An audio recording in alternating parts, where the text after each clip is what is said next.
কি বন্ধুরা অবাক হয়ে গেছেন? অবাক হওয়ারই কথা। আমরা বাঙালি, আর আমাদের খাবার দেখলে মাথায় কাজ করে না। আর এই বয়সে কি হয়ে যাচ্ছে কোনো কিছুই ঠিক থাকে না। এটা তো এমন কিছু না, বাংলাদেশের মিশা সওদাগর তার নিজের গ্যাং নিয়ে এগিয়ে আসছে। প্র্যাঙ্ক করার একটা সীমা থাকা দরকার ভাই। এটা কোন ধরনের প্র্যাঙ্ক করা?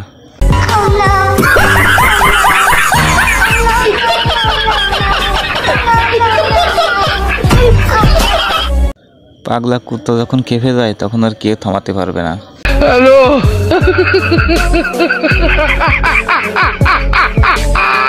ভাই, টিকটক করবি কর, কিন্তু তোরা আশেপাশে কি হয়ে যাচ্ছে সেটা তো খেয়াল করবি। হ্যালো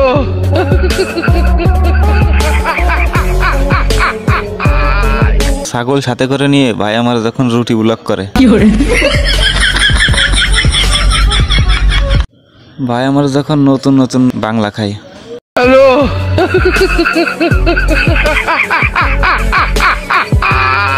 তোকে আগেই কইছিলাম গাড়ি খাইয়া মদ চালাস না।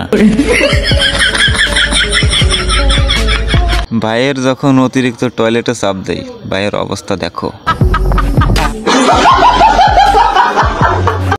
আপনার কাছে যখন গাড়ি থাকে না তখন সাইকেল দিয়েও গাড়ির ফিলিংস নেওয়া যায়। হ্যালো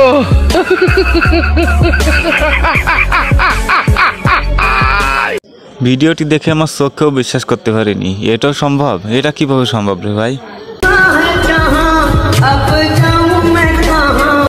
আপনার বাড়িতে যদি নষ্ট ফ্রিজ থাকে তাহলে সেটা কখনোই বিক্রি করবেন না। কেন জানেন? সেটা যে বাথরুমের দরজা দিতেও কাজে লাগে।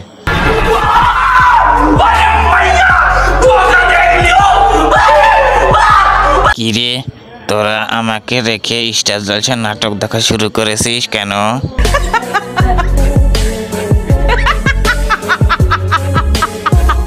বন্ধুকে বলেছিলাম, বন্ধু আমার পিঠের ময়লাটা একটু তুলে দে। তুই এভাবে কাজ করবি সেটা তো বুঝতে পারিনি রে।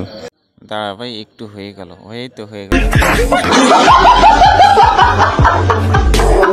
বুদ্ধিমানদের থেকে কুকুরকেও বাদ দিতে পারবেন না, কারণ দেখেন কুকুর বাজার করতে এসেছে একা একা। বুদ্ধি না থাকলে কি এটা সম্ভব?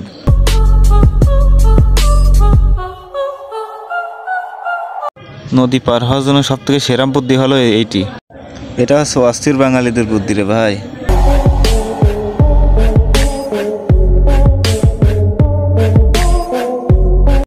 কি রে ভাই, তুই ঘুমাচ্ছিস? ঘুমা, কিন্তু মুখটা বন্ধ করে ঘুমা।